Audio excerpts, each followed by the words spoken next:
Boa noite, Floripa, boa noite, Brasil, boa noite, mundo. Eu estou Eustáquio Patunas e este é o programa Vida Inteligente.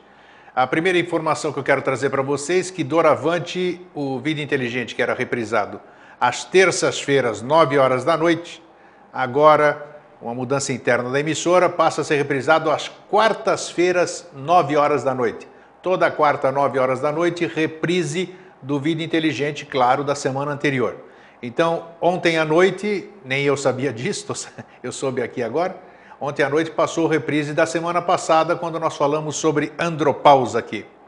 Bem, e sem muita delonga, o tema que se apresentou para hoje é um tema que eu acho que vai ser bastante esclarecedor, porque como a gente vem falando aqui todos esses anos, e nós falamos hoje de manhã, inclusive, num bate-papo rápido na internet, no Vida Inteligente Interativo, sobre a questão da gente falar coisas sem saber o que a gente está falando.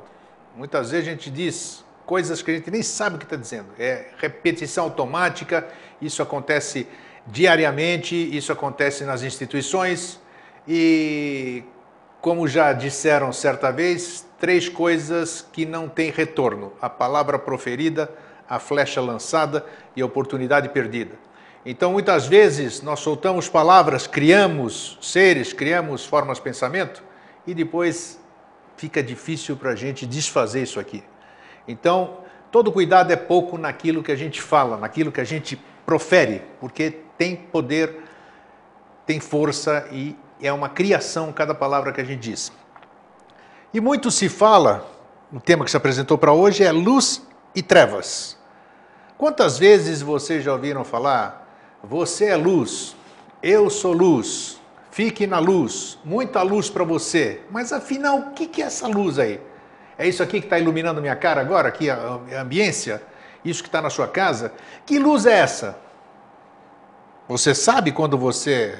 O que você quer dizer quando você deseja muita luz para mim, ou luz para você? Somos luz, essas coisas. E a questão das trevas, será que as trevas são só trevas dessa forma trevosa, como dizem as coisas? A gente fala em trevas, a gente já mentaliza uma coisa nefasta, uma coisa escura. Então, como o tema se apresentou, era para ser realmente conversado, entendido e, quem sabe, a sublimação dele. E para isso eu trago o meu querido amigo e irmão Jorge Antônio Ouro. Como é que você está? Estou bem, Tá bem? Eu ia gostar de ouvir sobre isso tudo que você falou e quem é que vai falar? É você, claro. Eu dou o chute, entendeu? E o resto você faz os dribles, você marca o gol. Como sempre, já dava já um livro, muito certo. E tem uma coisa, antes de falar boa noite, né? Que você fala do tomar cuidado com o que é falado, né? Com o que a gente cria. Agora tem que ter consciência. Uma vez parida a criatura, quer dizer, uma vez falado, uma vez verbalizado, né? Eles têm que entender o que foi feito, aprender com o erro ou com o acerto, mas jamais se arrepender inconscientemente, porque o arrependimento inconsciente é um desperdício de vida. Você tem que compreender o que aconteceu, né? E aí, se for fazer diferente, fazer novamente, fazer de novo, né? Mas da forma adequada e não tipo assim, eu disse para você outro dia que a tua camisa estava sem botão, né? Aí passa um dia, você não devia ter dito aquilo para o Jorge. Passa 2 dias, puxa, o que será que vai pensar de mim? Então aquela pequena coisa que foi dita, ela começa a agregar. Exatamente, né? E aí num sistema de alimentação recíproca, dali para frente é só prejuízo, né? Isso no dia a dia, então, sabe? E como você disse também, aquela questão que é bom a gente reforçar hoje aqui, da questão de entoar mantras, falar palavras... nós vamos falar isso, a gente palavras vai conversar. mágicas, tudo isso aqui. Então, quando a gente não tem o entendimento, você mesmo disse que não tem adianta, sentido nenhum, né? Não. A pronúncia pode falar é uma palavra, a vida inteira que não vai acontecer nada. A pronúncia de uma palavra sagrada, sem o seu exato conhecimento, pouco ou nenhum valor possui. Henrique José de Souza. Isso aí. Foi bom repetir novamente. Repetir novamente. Como é que é isso aí? Um cacófito. Né? Um plus adicional a mais. É isso aí. Jorge, luz e trevas. Um grande abraço para todos, né? A gente conversou semana passada, na outra semana, há 15 dias, não? A gente falhou. Conversamos há 15 dias. Foi? 15 não, 21 dias. Foi? 21 dias, Então, um grande abraço para todos. falamos sobre ego, né? Ego. Não me lembro. É isso. Eu acho que também. Não, é engraçado, né? A gente fica meio atemporal, não consegue lembrar de Não, mas coisa de também 15 dias atrás aqui. o que a gente conversa é fruto da ideia que você tem em escolher o assunto, e a ideia que você tem em escolher o assunto é como se fosse assim, um resultado, né, a ponta de um iceberg, que é o somatório de todos que ouvem, compartilham, discutem e vivem esse negócio que você iniciou. Aí isso que você daí então traz para ser discutido é verbalizado, e o que é verbalizado é aquilo que quer ser falado, então a gente conversa aqui sem E fica nenhuma... resolvido aqui mesmo, né? Sim, e sem querer ensinar nada para ninguém, sem querer, sabe, sem nada. Terminou de ser parida essa coisa, que assim, o verbo ele acabou de tomar carne, né? Então se você deu som para a coisa, quando você fala o nome de alguma coisa, você está pronunciando um conjunto de caracteres mágicos que é o nome daquele ente. Então quando você fala Agartha, Shambhala, Devavani, né, ou Eustáquio, o que seja, é um conjunto, né, de caracteres, letras que a gente chama, que formam um gênio, que é a língua que a gente chama, que se expressa através de um corpo, que é o alfabeto que a gente chama, e que quando pronunciado, vibra cada letra, o conjunto das letras forma a palavra, que é uma fórmula mágica, que ela é o quê? Ela é o reflexo da coisa em si, é o espelho do ente, né? Não é espelho doente, de doença, o espelho do ente, do ser. E é o caminho através do qual o ser age. Por isso que o espelho, né, vem do speculum, né, e que vem da raiz spec, que é ver. Né, que então quando você fala alguma coisa, você está colocando em atividade, em ação, um reflexo no mundo humano de um ente, de um ser. Isso.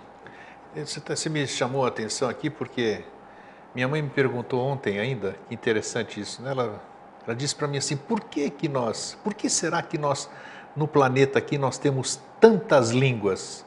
Eu falei, mãe, eu não sei, mas eu sei para quem perguntar, né? Muito boa pergunta. Eu achei, na idade dela, 88 anos, ela me perguntou, veio na cabeça dela aquele momento, de perguntar por que tanta língua? A gente não poderia falar uma língua única? E aí você veja, assim, a quantidade de elementos que tem que se entrelaçar para formar uma pergunta dessa. Ele está fazendo uma pergunta sobre um ente, sobre um ser, que é um gênio da língua, que é a força através do qual o verbo se manifesta naquele aglomerado kármico. Sabe que o conceito de nação, ele não é geopolítico, ele não é geográfico, né? Uma nação é um aglomerado de pessoas com karmas afins. Esse que é o conceito de nação do ponto de vista esotérico. E para que essa nação, para que esse karma, para que essa coisa, esse momento evolucional, ele aconteça, há que se manifestar o verbo. E esse há que se manifestar o verbo vai se fazer através de um ente, de um ser, de uma egrégora, de um gênio, que é o gênio da língua. Então a língua, ela evolui de acordo com o deslocamento Os da dialetos mônada. também?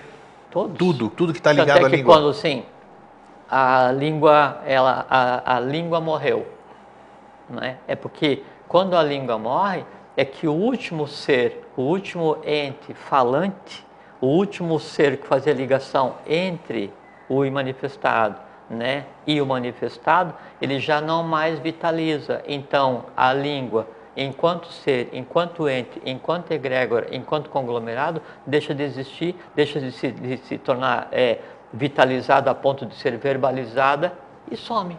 É como um Deus esquecido qualquer. Então, a língua, ela é um gênio que acompanha a evolução de um aglomerado kármico, que é uma raça, e ela muda conforme a evolução vai se processando. É porque a língua do não físico para nós aqui, vamos dizer, é a telepatia.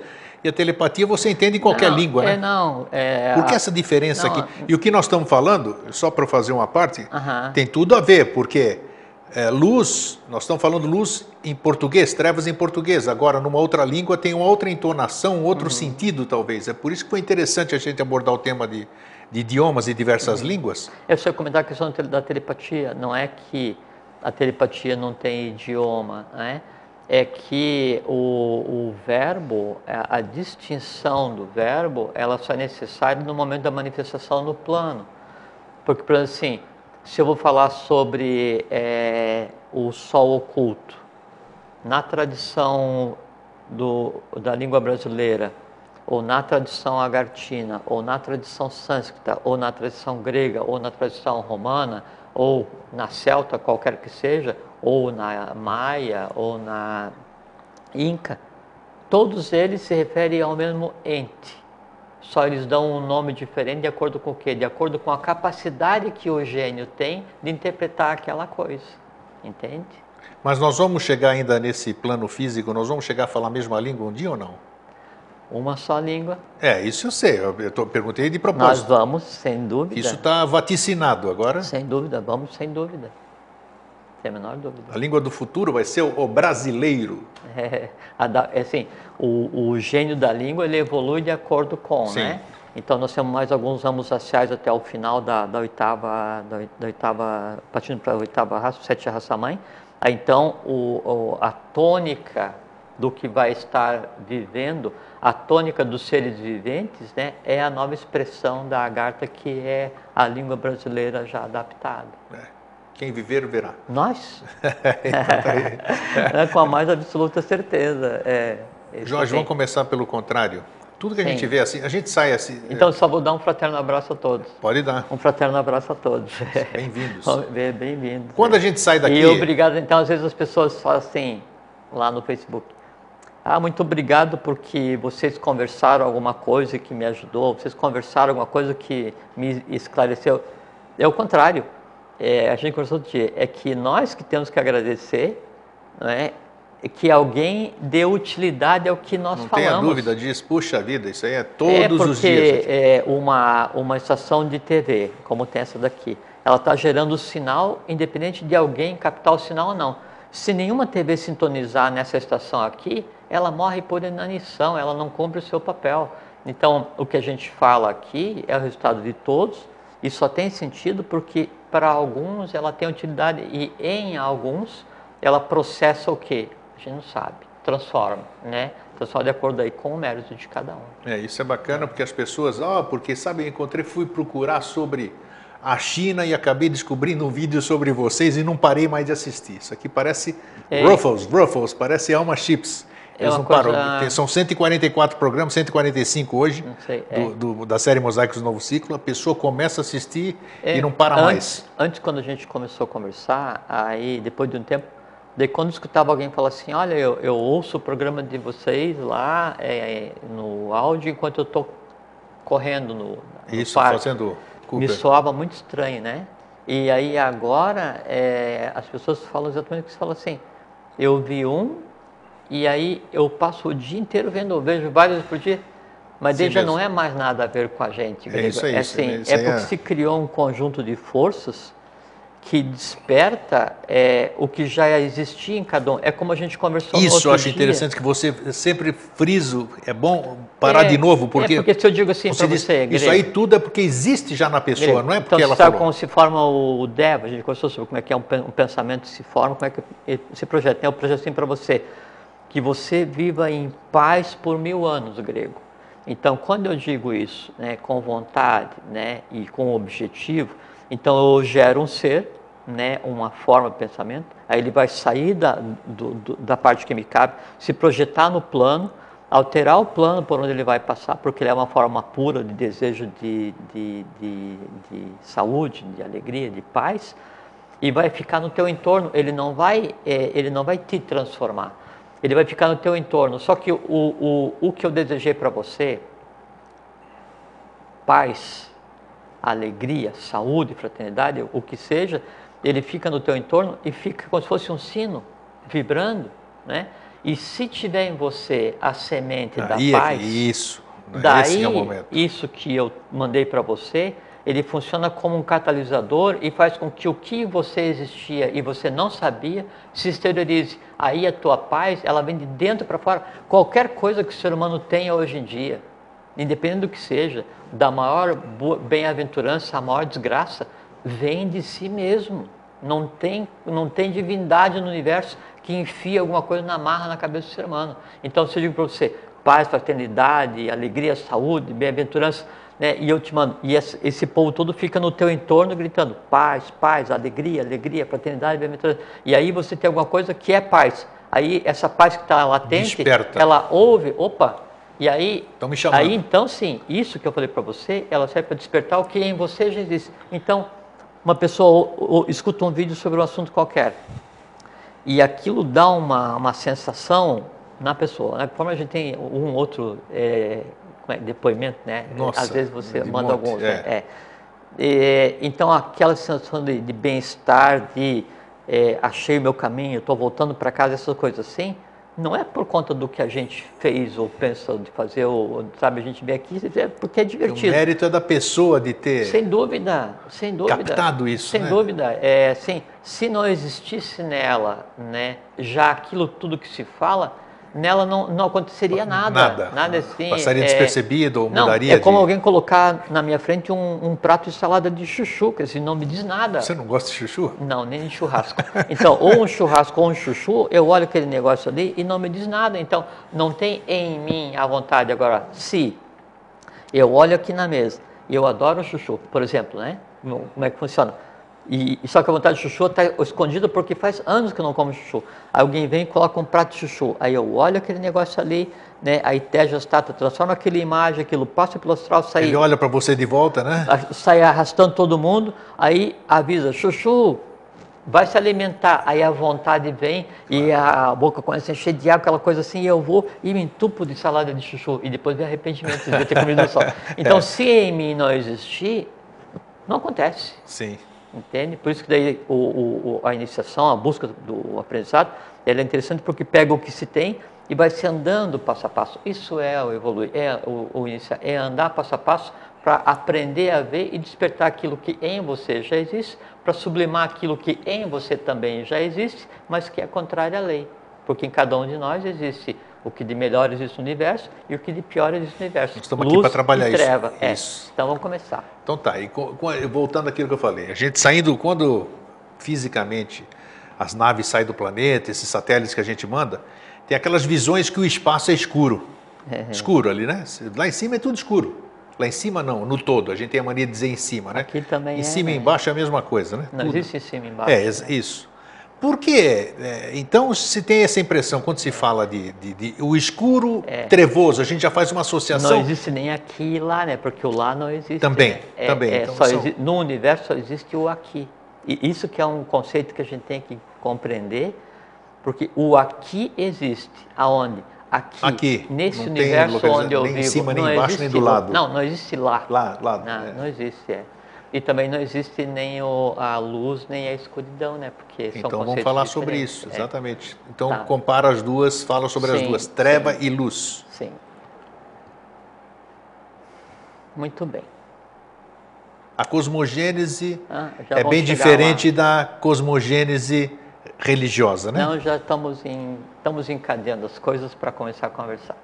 Então, assim, Grego, quando se fala em luz e treva, automaticamente se remete para Deus e diabo, mal e bem, céu e inferno, essas coisas, essas invenções, né? E aí tem uma coisa que é muito interessante, que assim, parece que o universo inteiro, todas as crenças, elas têm assim, isso tem 5.000 anos, isso aqui tem 2.000 anos, isso tem 3.000 anos. Então, se colocou um limite para que nada seja muito antigo, sabe por quê? Porque as religiões que dominam o mundo hoje, o ocidental e o oriental, elas estipulam um prazo de existência muito finito. Então, 2.000 anos, 5.000 anos, 3.000 anos. Então, como a minha divindade nasceu há 2.000 anos, como o meu universo começou há 5.000 anos, como o mundo foi construído há 3.000 anos, logo, nada podia existir antes. Aí, então, todo conhecimento tradicional, toda a Gupta Vidya, toda a tradição antiga é colocada de lado como heresia, né? E aí, lógico, né? Aí, o ser humano no dia a dia, ele se contenta com isso e passa a vida sem enxergar nada.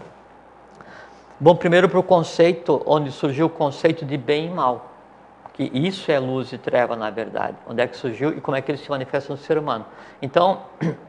Que a gente fez a comparação de sabedoria e ignorância. Nós fizemos bem e mal, sabedoria e ignorância, e luz e treva, tudo a mesma coisa. Mas do ilusório conduz-me ao real, das trevas à luz, da morte à imortalidade. É exatamente esse o processo. E são antagônicos, né? O ilusório e o real, né, é treva e luz. né, das trevas à luz, o nome diz, e da morte, que é treva, à imortalidade, que é luz. Porque o processo é exatamente o mesmo. Tudo vai acontecer exatamente aqui. Então, na cadeia anterior, para ver, assim, cronologicamente, isso a gente nunca falou. Em que exato momento da história humana atual, né, começou a existir o conceito de bem e mal. Né? E não só aquilo que a gente fala assim do não cósmico, a gente sempre fala de maneira velada, né? Hoje vamos avançar um pouquinho mais, chegar mais uma casca da cebola. Então, no sistema que nos antecedeu, a evolução ela devia ter se completado de maneira harmônica e homogênea, né? Isso não aconteceu, então houve um transbordo dessas necessidades para se resolver agora no momento evolucional que a gente está.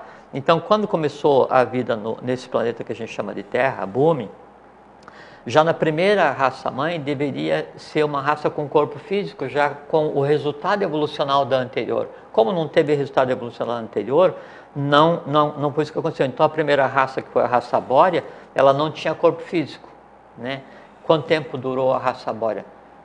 Aí é que vem a questão da cronologia, que assim, aí coloca a teoria da evolução e essas coisas assim, sabe, num patamar assim, incomentável. E que muita gente questiona o que a gente fala aqui, porque diz que a gente não pode mostrar nada disso também, né? Quando a gente fala em bilhões de anos. Forma como exatamente. Assim, só para fazer entre a gente falar em 170 milhões de anos e falar assim, como é que você prova? Aí, assim, como é que você prova que o homem derivou do macaco?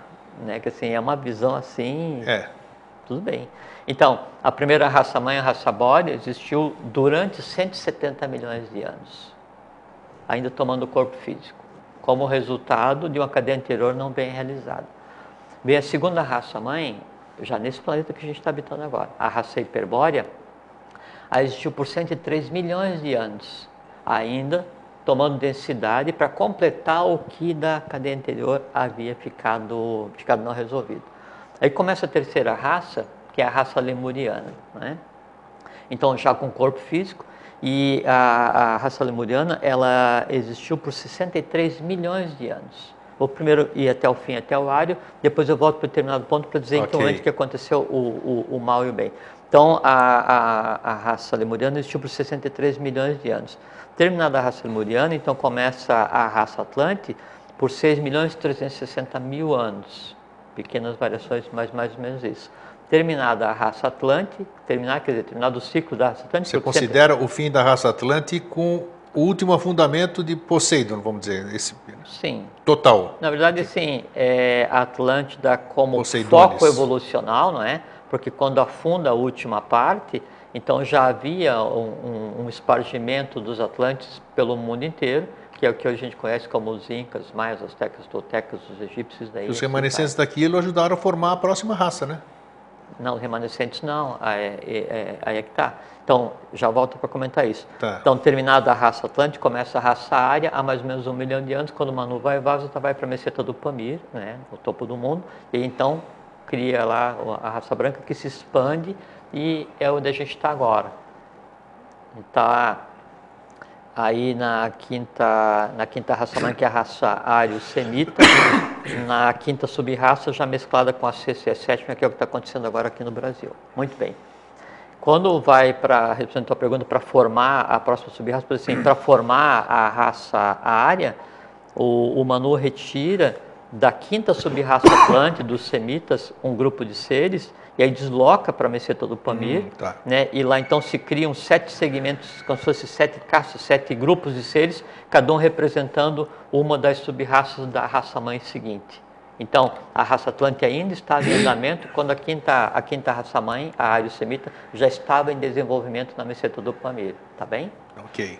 Bom, essa é a cronologia. 170, 103, 63 e pouco, 760 e 1 milhão de anos agora. Bom, então o ser humano começou a tomar corpo físico na terceira raça, na lemuriana. Ainda não tinha divisão de sexos, ainda não tinha a consciência focada no sistema cérebro-espinhal, era como se fosse ainda o ápice de uma outra forma do resultado do reino animal, né? Em meados da raça lemuriana, de meados para o terceiro terço Aí então há o influxo para separação, para polarização dos seres, para que começasse a haver a geração baseada em duas hierarquias, masculina e feminina. No início da raça lemuriana, então a interferência de uma cadeia, de um grupo de seres da cadeia anterior são... Até a lemuriana não existiam, não havia separação entre Agnisvatas e Barishads? Não, eles não agiam, isso que eu ia dizer agora. Ah, Até tá, na ok. Lemúria ainda não, de início ainda não agiam. Aí, e havia antes a separação porque vocês são hierarquias concluídas. Tá? Agnisvatas, Barishads e os Suras, né? Então, os Asuras. Aí então, no início da raça lemuriana, entre ação, os Pitris Barishads, para daí dar a densidade, dar o corpo vital para começar a moldar o que viria a ser o que hoje a gente considera como ser humano. E isso aí passa um determinado período. Quando a gente fala um determinado período, então são milhões de anos de evolução, Grego. Não tem magia. A natureza ela não dá saltos. Sabe? Então, alguns milhões de anos. Aí, há 18 milhões de anos atrás, bom, mais ou menos 18 milhões de anos atrás, então entre ação, os Pitris Agnisvatas, para dar para aquele ser que está em formação, que viria a ser... 18 milhões de anos atrás, período Atlântico, então? Não. Não? Não, 18 milhões já dentro ainda da Lemúria, porque Atlântico foi 6 milhões e pouco, né? Mais um agora 7, então você entra a 12, 13 milhões de anos na raça lemuriana, por isso que dá no terceiro e último terço. Sim. Então, os Agnisvatas, eles dão, quando dão, que assim, começa a haver uma mudança no ser humano, o astral e o mental, manas, a mente, né? Tanto a mente emocional quanto a mente concreta. No fazer isso, a consciência então deixa de estar no sistema neurovegetativo e passa a estar no sistema cérebro-espinhal, dando ao ser humano, né, a condição de compreender o meio. Mas até então, né, o ser humano ainda era o que o lemuriano na época, né, o ser humano, o que se pode dizer como uma alma-grupo, ainda não tinha individualidade, sabe? E nesse momento, então, tinha que entrar em ação a primeira hierarquia, a dos Sura Matradevas, que são formados por 3 hierarquias, Asuras, Kumaras e Makaras, para daí então dar para aquela nova gênese humana uma coisa muito importante, que é a diferenciação, a individualidade, o Ahankara, o eu sou, para que daí a evolução não fosse mais em grupo, mas fosse feita um indivíduo cada vez. Sim? Não, então, depois deixa eu seguir essa linha. Então, nesse momento, e veja que até então não existia o conceito de bem e mal. Não existia, sabe? Em nenhuma hierarquia não existia o conceito de bem e mal nesse momento evolucional. Daí então, os Suras Matradevas, que são os Asuras, Kumaras e Makaras, eles deveriam dar para o ser humano a individualidade. As 3 hierarquias tinham que dar a individualidade na sua proporção de vontade, amor, sabedoria e atividade, a parte que lhes competia. Nesse momento, então, é dada a individualidade, só que como era uma humanidade ainda não preparada por conta de ela recém ter adquirido o corpo físico e recém estar polarizado, porque a polarização aconteceu há 18 milhões de anos, então quando os Agnisvatas criaram, deram manas, ao mesmo tempo então polariza prana e se cria o conceito de masculino e feminino, mas ainda cada um masculino e feminino, masculino e feminino, masculino e feminino, os dois, cada ser, as 2 coisas em si, né? Mas já tendo polarizado em si ainda, não eram ainda seres dioicos, né?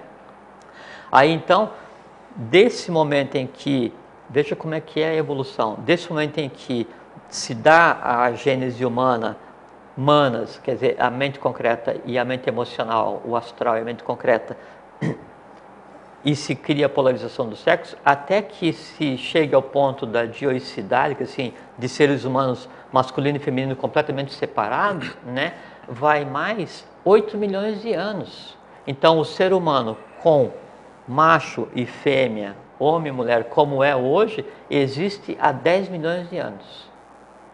Tá? Bom, quando é dada a individualidade para o ser humano, é dada individualidade e o ser ainda é inconsciente, né? E ele já está polarizado em masculino e feminino em si mesmo.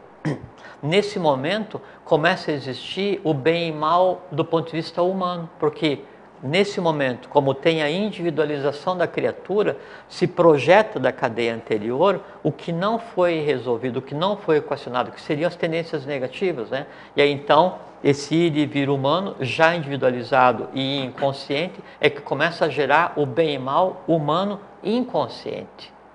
O passo seguinte da evolução é fazer com que então os Suras Matardevas, os Asuras, Kumaras e Makaras, deem àquela humanidade individualizada e inconsciente o conceito de individualidade consciente, o arrancar, né? Só que daí, nesse momento, dessas 3 hierarquias, 2 realizam o seu trabalho, né? Os Kumaras e Makaras, e da terceira hierarquia dos Asuras, que uma hierarquia composta de 777 seres representativos, 111 fazem a sua parte e 666 seres não fazem, né? Eles se rebelam porque aquela humanidade que está atrasada na sua evolução, porque já começou atrasada, começou na terceira raça-mãe e não na primeira, a densificação, ela é considerada inapta para receber o que eles, enquanto hierarquia, tinham para dar. E aí então se cria a revolta, a rebeldia celeste, né? Então, quando, mais ou menos 10 milhões de anos atrás... Mas isso não foi já no período Atlântico que aconteceu isso? Não, já é uma decorrência. A gente está falando de 10 milhões de anos, a Atlântida nem tinha começado a existir enquanto semente ainda. Então já teve, antes da Atlântida, já teve uma bagunça então? Não, a bagunça já teve uma revolta. A bagunça vem do sistema lunar ainda, antes da Terra. A coisa vem de um certo tempo. Por isso que agora a gente está no momento único, é universal, que a gente está resolvendo essa coisa toda. Então, em que momento passou a existir o mal e o bem consciente entre a humanidade? Há mais ou menos 10 milhões de anos atrás, que foi quando uma hierarquia se rebela e diz: não, eu não vou dar para essa humanidade que ainda não está completa o que eu tenho para dar. Aí então é definido que essa experiência ela tem que acontecer. Esses que não quiseram dar para a humanidade a individualização consciente, eles vêm existir enquanto humanos. E aí vem o mito da vaca na Índia, que diz que esses asuras caídos, que são 666 representativos e toda a sua hierarquia, eles então teriam que passar por 90 formas de vidas diferentes até poder vir nascer como ser humano, né? 90 formas de vida diferentes. E a 90ª, a 90, é a vaca.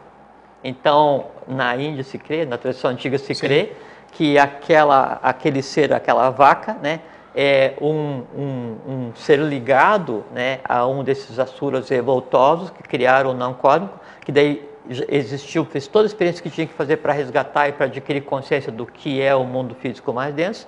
E aí então, da vaca, no próximo ele vai encarnar como ser humano. E seria o 91. Por isso que o 91 assim, é um número tão especial, e que diz que daí o ser humano, a mônada, ela pode, em um processo evolucional, ela existir 777 vezes, mais 91 ou menos 91, por conta dessa questão. Aí então, Grego, nesse momento, passa a existir o mal e o bem consciente. O que é? Quer dizer, uma hierarquia que tinha consciência se projeta no mundo físico, né, para existir, né, para aprender, para sublimar, para tender ao equilíbrio. Então, nesse momento se cria o mal e bem humano, né, quando é dado a polarização há 18 milhões de anos, depois de 8 milhões de anos, então, quando tem a individualização e separação do sexo, então é que eu tenho a queda consciente e o não consciente, e se cria então no mundo humano, né, a vitalização do mal e bem cósmicos. Antes de existir esse mal e bem humanizado, esse mal e bem cósmico daí divino humanizado, existia luz e treva cósmico, mas de maneira neutra. E de que maneira existe luz e treva neutra no universo? Por exemplo, assim, para que existe um universo? Para evoluir. O universo inteiro existe para evoluir, porque se ele fosse pronto e acabado, ia existir para quê? Não teria sentido. Não é? E se tem um ser em um processo de aquisição de consciência, então o universo ainda está evoluindo. Quando todos os seres tiverem alcançado a consciência plena, o universo em si já terminou sua função. Só que assim, para o universo evoluir, então sempre há luz e trevas, sempre há mal e bem. E aí volta aquilo que a gente conversou de início, que você citou, que o bem é conhecimento e o mal é desconhecimento, né? Ignorância no sentido de avidia, de desconhecer. Então é um processo em que aquela parte, né, do cosmos que está evoluída, né, hierarquicamente organizada, ela se projeta para fazer com que aquela parte que está evoluída e não hierarquicamente organizada ainda adquira a consciência. Chega o final de um processo evolucional universal completo, né, do Manvantara, ou Manvantara, que se queira. As mônadas que não tiverem consciência plena, absoluta, sem nível de consciência átmico, né, ficam em potencial, latentes, num que chama, no momento que é o que chama de noite de Brahma, que nem o universo não existe, para vir a existir em um novo universo, ou em novos 7 universos, que o universo existe em 7 em paralelo, né? Aí então, no novo universo que se manifesta, há o primeiro influxo, né, organizador, que é o que se chama de primeiro trono, que é o uno se manifesta na matéria. Há o segundo influxo realizador, que é o que se chama de segundo trono, né, ou segundo logos, onde as hierarquias se manifestam. E aí se manifesta o terceiro trono, o terceiro logos, né, que é a multiplicidade, que é o plano onde a gente evolui, que então desce aqueles, né, e acontece aqueles que estão em processo de evolução. E sempre, a gente falou outro dia, vai ter um mais evoluído conduzindo ou dando as linhas para um menos evoluído. Isso é o máximo do bem e mal, de luz e treva, mas cosmicamente neutro, não o bem e mal do ponto de vista da análise humana, porque o mal e o bem, né, a gente conversou, que o mal não é o mal. O mal é aquilo que está... mal trabalhado, um bem mal trabalhado. O mal não é o mal. O mal é aquilo que está atendendo ao bem para juntos chegarem à neutralidade. Isso é o que é cosmicamente. Então, esse conceito que a gente tem hoje de mal e bem, isso é o inferno, eu vou citar porque isso é invenção de religiões. Né? O inferno e de inferno são lugares inferiores, né? E os mundos superiores, Agartha, Shambhala, estão nos infernos, né? Nos inferiores. Então, essa existência de luz e treva, cosmicamente ela sempre existiu, mas neutramente. No conceito que a gente tem hoje de mal, é aquela coisa que prejudica, que dói, que engana, que não sei, que domina, que subjuga, que mata, as coisas assim, isso é humano. E o mal hoje, ele é mal humano inconsciente e mal humano consciente por conta desse evento que aconteceu quando a polarização do ser humano... 18 milhões de anos atrás e nós temos reflexos até hoje. Não, e a gente está resolvendo coisas daí não só de 18, do 170 anterior, do 103 anterior, do 63 anterior, porque isso vem perpassando sem se resolver, porque a gente está lidando com eventos cósmicos. Transbordo de mônada, transbordo de coisa não resolvida de uma cadeia para outra. É isso que a gente está resolvendo agora. Por isso que o mundo hoje ele é aparentemente complexo, não é? Que está se resolvendo, né? Sem dúvida, porque essa questão dá para uma hierarquia recém-acabada, a gente acabou de ser feita a hierarquia Jiva, assim, alguns milhões de anos temos evolucionar e não é nada, né? Então, se dá para uma hierarquia o físico, né, que daí é o resultado de todo um reino vegetal, mineral e animal. 3 reinos existiram. Aí você pega para esse corpo físico e dá o vital e astral mais denso, que é o resultado de toda uma hierarquia dos barichados. Você dá para esse ser, para esse corpo, né? Aí o mental e emocional e o mental concreto, o astral e a mente concreta, que é o resultado evolucional de toda uma hierarquia que são os Agnisvatas.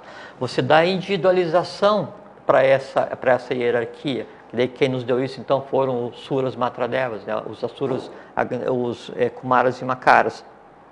E ainda você pega e incute nessa hierarquia uma ligação com o imanifestado, que são as 3 hierarquias arrúpicas, que tem nome, mas que não vem ao caso, não é? Aí então você tem um ser, né, que é o ponto focal, né, onde se resolve e se equilibra todo o trato cósmico até então. Isso que nós vivemos agora.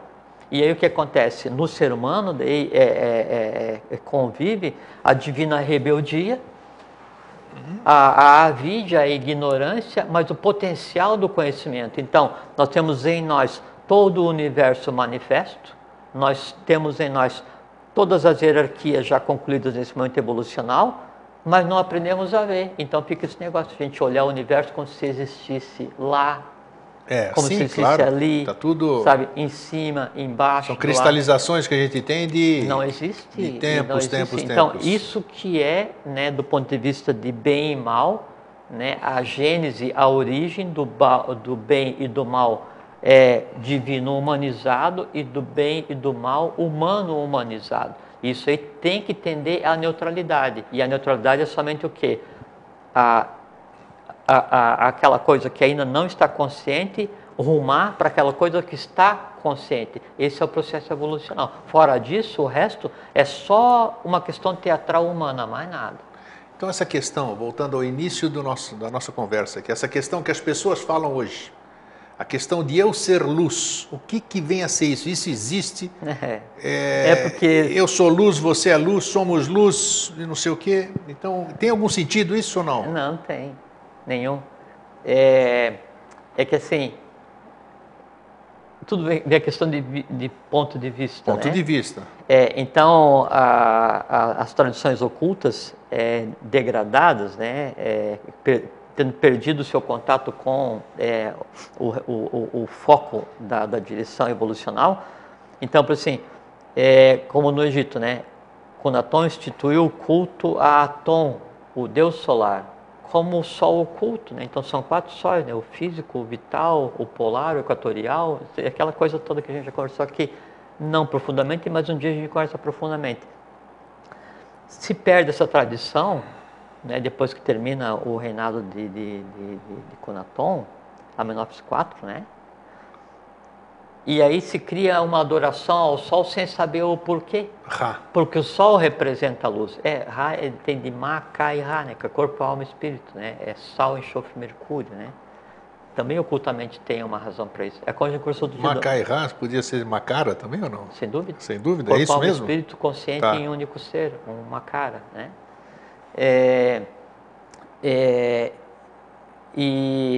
Por exemplo, assim, a gente conversou outro dia, e você citou de início, o saber o que se está falando é importante, para você entender a simbologia da caverna, o mito da caverna em Platão, que todo mundo conhece.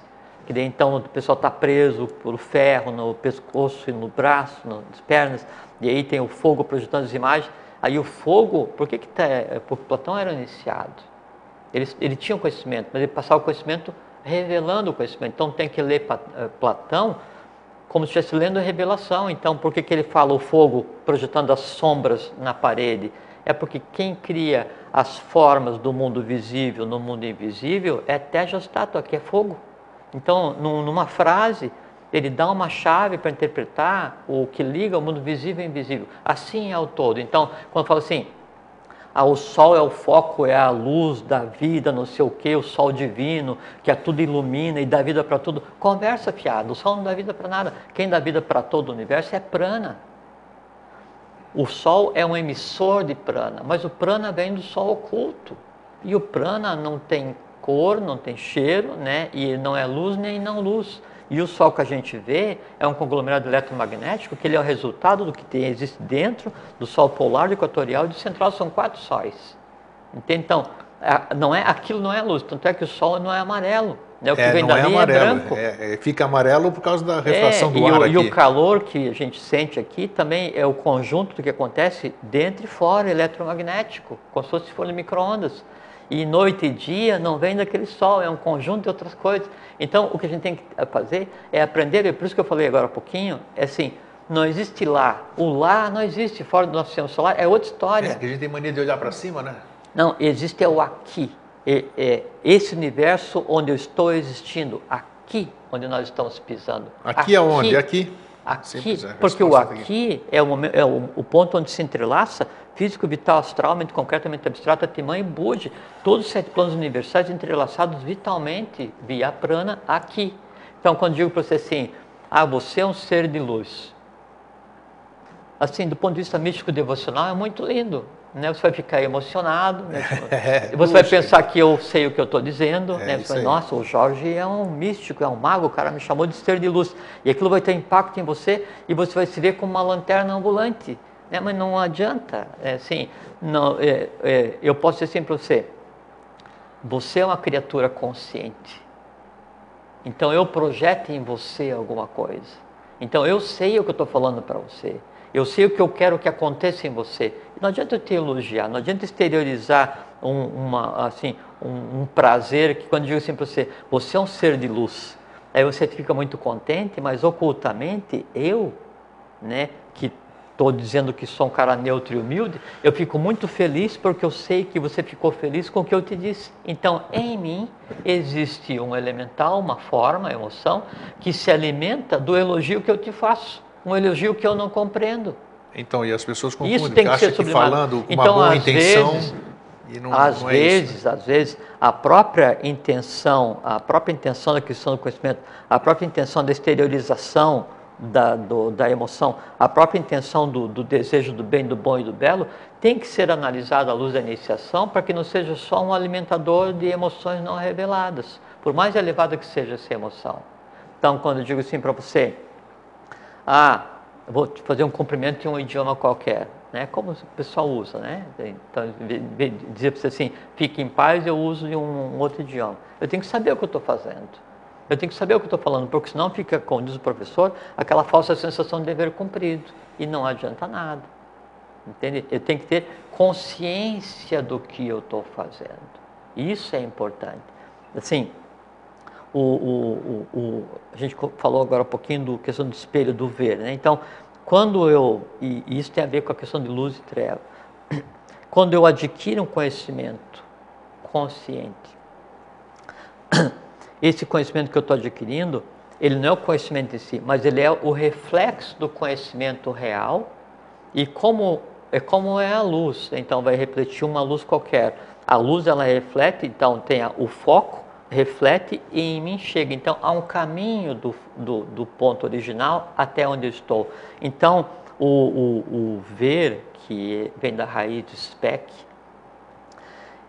ele tem a ver com você enxergar aquele conhecimento e enxergando aquele conhecimento, você estabelece um caminho dele até você. Saber de onde ele vem, a verdadeira fonte dele, né? E a compreensão é a compreensão verdadeira da fonte. A compreensão é a verdadeira fonte. Então, o que acontece?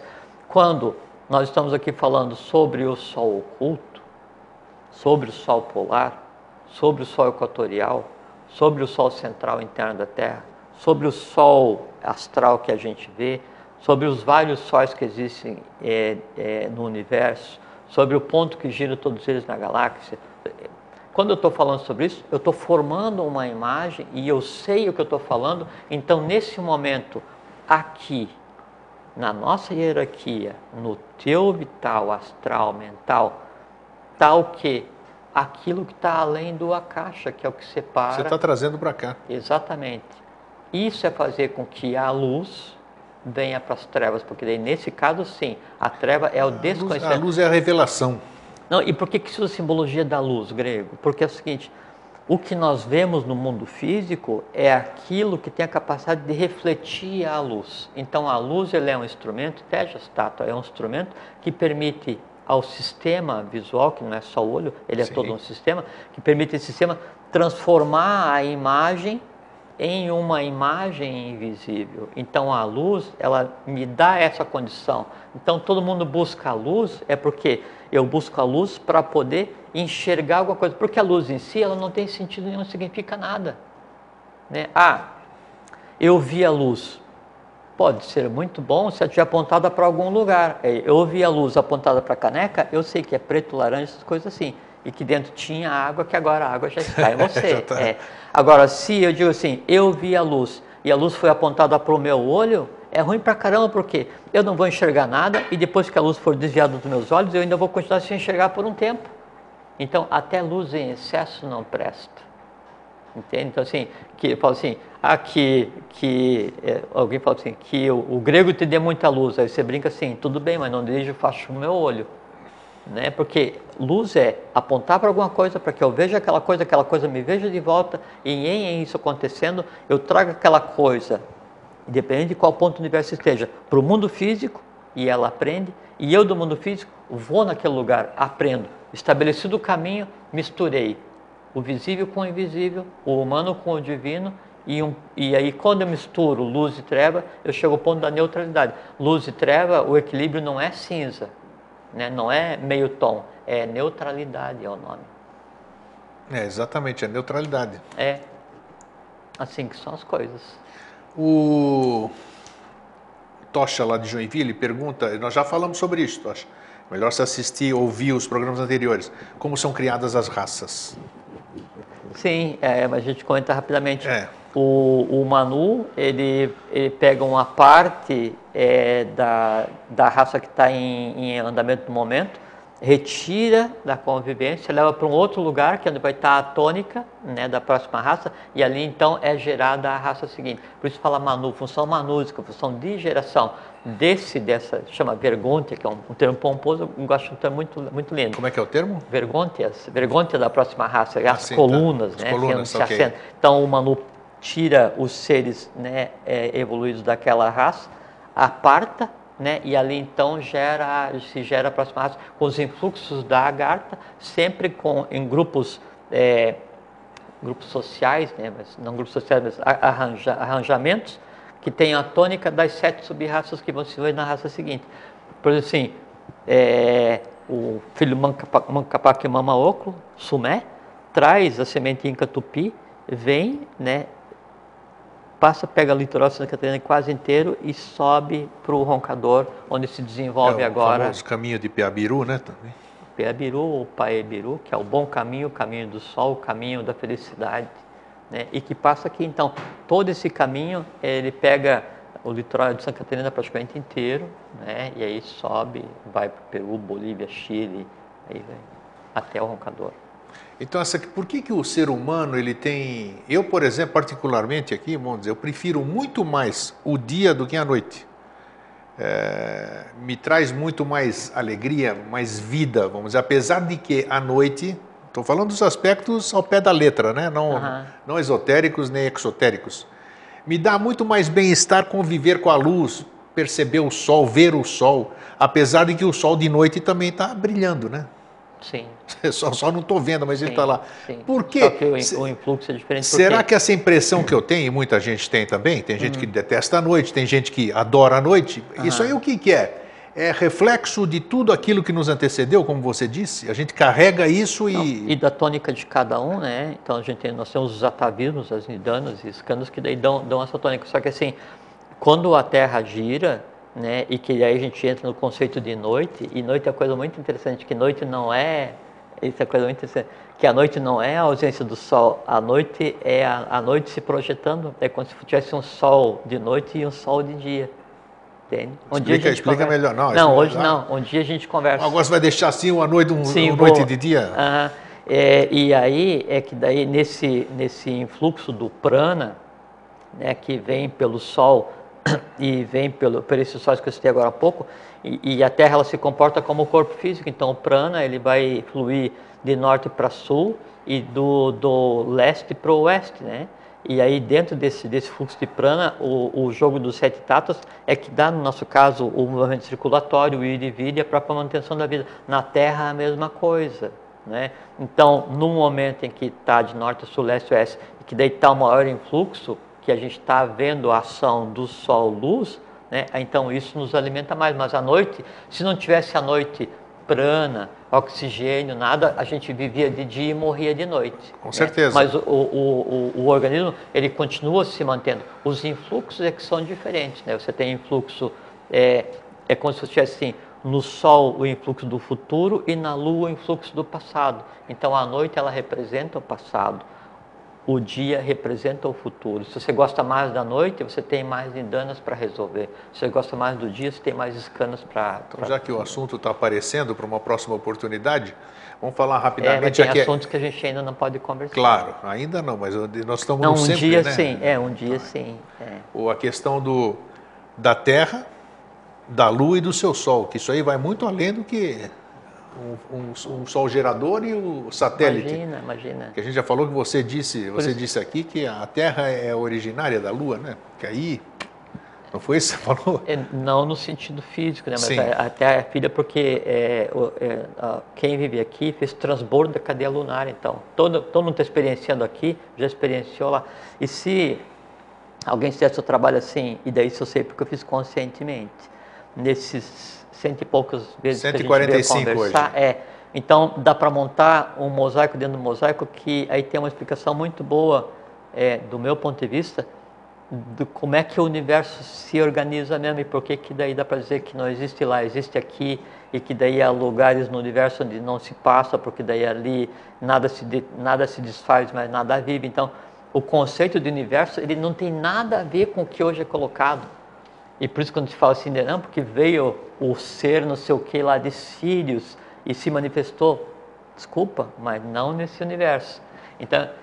Então tem muitos pedaços nessas nossas conversas que dá para montar uma boa visão do mundo. E uma coisa que é muito interessante a propósito disso, e para cortar esse assunto já também, logicamente, é que sempre o conceito de luz e treva, de conhecimento e desconhecimento, vai mudar muito. Por exemplo, assim, se eu sou assim, eu estou com a minha consciência focada no instinto, né? Eu acabei de deixar de ser um vegetal e estou aprendendo a me comportar como um animal humano do ponto de vista de instinto. Não existe, o homem não é um animal, Sim. O homem é hominal, é outra categoria, né? E aí, se eu saio desse atoleiro astral onde é que eu estou e eu vou para uma religião, para uma seita, para uma coisa qualquer, isso para mim é me deslocar das trevas para a luz. Eu dei um grande passo evolucional que para você pode não significar nada, porque você já estuda há 500 milhões de anos. Bom para você, mas eu estou recém começando, então calma comigo. Isso é um grande passo. Aí eu fico naquela religião, sabe? E aí assim eu passo a temer tudo que voa. Não, tudo que voa eu acendo uma vela, até pomba, né? E tudo que está embaixo da terra é mesmo minhoca, eu digo que minhoca é o diabo. Aí eu vejo que já não é mais bem aquilo dali. Eu digo, não, então vou sair, eu vou tentar aprender outra coisa. Então são pequenos passos, né, da treva, da ignorância, em direção à luz, que é o conhecimento. Só que a gente nunca está pronto. E quer ver, vou dar um exemplo aqui que daí é bem sim, representativo e que a gente nunca conversou, que é assim. Então tem Jinara Jadaz. Ixi, lá veio o nome. Como é que é? Jinara Jadaz, né? É um alto expoente da teosofia. Aqui. Sim. Já tomei tudo, meu aqui. Sim, tudo de secar. Então, Jinara Jadasa, ele é um alto expoente teosófico, né? Assim, um ser de alta estirpe, preparado para ajudar a conduzir a questão da lei na face da terra, uma porção de coisas, né? E fez parte Como é que é o nome? Como é que Jinara Jadasa. É um nome composto? É o nome da criatura. Ele tem um primeiro nome, Jinara Jadasa, como se fosse o sobrenome dele. Conhecido por Jinara Jadasa. Pode ler porque é uma leitura confiável. Tá, nunca ouvi falar. E aí então, Jinara Jadasa, ele foi pegar um livro que pertencia só dois minutinhos. Um livro que pertencia a Blavatsky, Helena Petrovna Ramfadiev Blavatsky, HPB, que criou o movimento teosófico, né? E aí, veja que coisa interessante. Ele vai ver um livro da Blavatsky, daí ali está escrito assim, a Blavatsky é a autora do livro, e daí está escrito ali, de punho de Blavatsky, de HPB para Blavatsky. E nós já falamos aqui sobre a questão da HPB, quando a gente conversou sobre Tulku, há 3, 4 anos atrás, não sei quando foi, mas a gente falou de passagem, ou en passant, se você queira. Você não quis falar mais, né? Não, Mas então, só para ver a questão do o que é quando a gente acha que a gente sabe tudo, e ninguém sabe tudo. O mestre sabe, e só ele, mais ninguém, né? Então, Jinara Jadasa vê aquilo no livro escrito por Blavatsky, e aí Blavatsky, HPB, fazendo uma dedicatória a Blavatsky no livro. E aí ele, Jinara Jadasa, né, diz assim, não consigo compreender o porquê, por qual razão HPB, que é a própria Blavatsky, dedicaria o livro, esse exemplar, a HP Blavatsky, que é a própria Blavatsky. Ele não compreendia. E ele tinha se destruído em lugares adequados, não é? E não sabia tudo que era. E hoje a gente sabe que Mas esse ser que você está falando é um ser recente aí, pô. Jinara Jadasa, contemporâneo de Blavatsky. Então. Está vivo ainda ou não? Não, não está mais. Não? Não. Tá. Então, mas estou dizendo assim que daí ele não sabia o porquê. E nós sabemos, nós já conversamos aqui, né?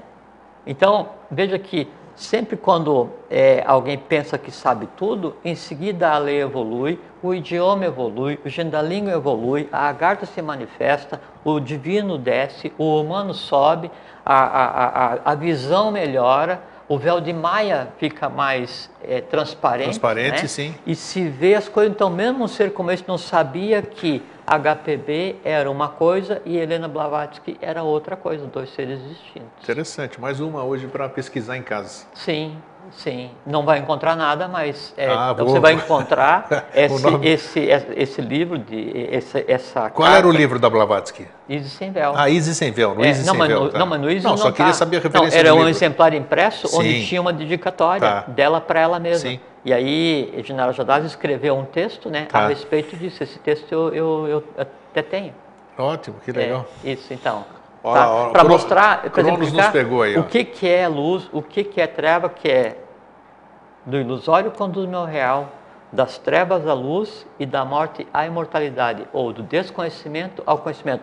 Portanto, é importantíssimo que não tomem o que a gente conversa aqui por luz, não, aqui são faíscas, né? Procurem cada um o seu caminho. É necessário que vocês se iniciem, adquiram conhecimento para entender onde é o aqui que vocês vivem e não é onde vocês pensam. Vocês vivem no universo e tem que ter consciência porque nós estamos em viagem de trabalho. Com certeza. Assim sendo, deixamos aqui o nosso fraterno abraço. Fraterno abraço, fiquem em paz, pax a todos até sempre. Até.